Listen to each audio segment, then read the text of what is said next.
the most popular reference that's brought up in the argument against tattoos is Leviticus 19:28. It says, "Do not cut your bodies for the dead or put tattoo marks on yourself. I am the Lord." The common argument against this passage is that, well, this is just a passage in which God is trying to differentiate Israel from the surrounding nations. Like, he's just trying to separate them. I have a problem with that interpretation because there's a lot of other stuff in Leviticus 19 that is like morally apprehensible. And that chapter seems to be dealing with a lot of moral law and not just God saying you can't do this because you're Israel. But I will say that Leviticus 19:28 is not explicitly condemning tattoos, but it's applying a specific kind of tattoo, because the subject of the sentence is still cutting your bodies for the dead or put tattoo marks on yourselves. You could also say for the dead after that, because the subject of that sentence is still for the dead. I think it's applying a moral boundary in which we shouldn't get tattoos honoring death or the dead or dead people or dead things. Now, okay, maybe you got a tattoo of your mom's name and your mom died. Like, I'm not going to say that's wrong, but scripture seems to offer a guardrail here. The argument for tattoos scripturally, of course, they always bring up that passage in Revelation that I just brought up where Jesus has his name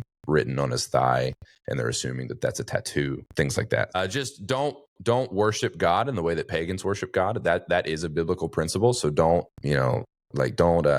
tattoo yourself for the dead, those kinds of things. Don't do pagan type things with tattoos.